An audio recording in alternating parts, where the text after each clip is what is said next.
2024 ஆண்டுக்கான இலங்கை ஜனாதிபதி தேர்தலுக்காக இதுவரை 39 வேட்பாளர்கள் தங்களது வேட்பு மனுக்களை தாக்கல் செய்துள்ளதாக தேர்தல்கள் ஆணைக்குழுவின் தலைவர் RMAL ரத்நாயக்க தெரிவித்துள்ளார். 2024 ஆண்டு செப்டம்பர் மாதம் 21ஆம் தேதி நடைபெறவுள்ள ஜனாதிபதி தேர்தலுக்கான வேட்புமனு தாக்கல் ராஜகிரியவில் உள்ள தேர்தல்கள் ஆணைக்குழுவின் அலுவலக கேட்போர் கூடத்தில் இன்று காலை 9 மணிக்கு ஆரம்பமாகி இருந்த நிலையில் முற்பகல் 11 மணியுடன் நிறைவிற்கு வந்துள்ளது.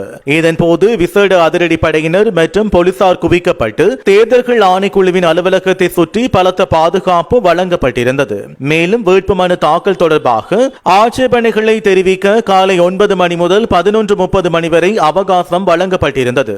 இதனை அடுத்து மேலதிக 1 மணித்தியால கால அவகாசம் வழங்கப்பட்டிருந்தது. இந்த நிலையில் இலங்கை வரலாற்றில் அதிக வேட்பாளர்கள் போட்டியிடும் ஜனாதிபதி தேர்தலாக 2024 ஆண்டுக்கான தேர்தல் பதிவாகியுள்ளது முக்கிய அம்சமாக இருக்கின்றது. அந்த வகையில் ஜனாதிபதி ரணில் விக்ரமசிங்க மற்றும் எதிர்க்கட்சி தலைவர் சஜித் பிரேமதாச ஆகியோர் எதிர்வரும் ஜனாதிபதி தேர்தலுக்கான வேட்புமனுக்களை கையளித்துள்ளனர். இதேவேளை 2024 ஜனாதிபதி தேர்தலில் சுயேட்சை வேட்பாளராக போட்டியிடவுள்ள ரணில் விக்ரமசிங்கவின் வாக்கு சின்னமாக எரிவாயு சிலிண்டர் அறிவிக்கப்பட்டுள்ளது.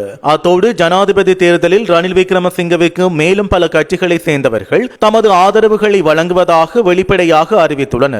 அதே நேரம் தமிழ் பொது வேட்பாளராக தேர்தலில் போட்டியிடவுள்ள அரியநேந்திரனும் தனது வேட்புமனுவை தாக்கல் செய்துள்ளார். அத்துடன் அவர் ஜனாதிபதி தேர்தலில் போட்டியிடுகின்ற சின்னமாக சங்கு சின்னம் அறிவிக்கப்பட்டுள்ளது. ஸ்ரீலங்கா பொதுஜன பெரமுனவின் சார்பில் தேர்தலில் போட்டியிடவுள்ள நாடாளுமன்ற உறுப்பினர் நாமல் ராஜபக்ஷ, சுயேட்சை வேட்பாளராக களமிறங்கும் நாடாளுமன்ற உறுப்பினர் சரத் பொன்சேகா, மக்கள் போராட்ட முன்னணியின் சார்பில் தேர்தலில் போட்டியிடும் சட்டத்தரணி நுவன் போபகே உள்ளிட்டோரும் தங்களது வேட்புமனுக்களை தாக்கல் செய்துள்ளனர். மேலும் மௌபிம ஜனதா கட்சியின் தலைவர் திலித் ஜெயவீர ஜனாதிபதி தேர்தலுக்கான முதலாவது வேட்புமனுவை கையளித்துள்ளார். தேர்தல் வன்முறைகளின் எண்ணிக்கையானது கடந்த ஜனாதிபதி தேர்தலோடு ஒப்பிடுகையில் குறைந்த அளவிலேயே காணப்படுவதாக தேர்தல் கண்காணிப்பு அமைப்புகள் தெரிவித்துள்ளமையும் குறிப்பிடத்தக்கது.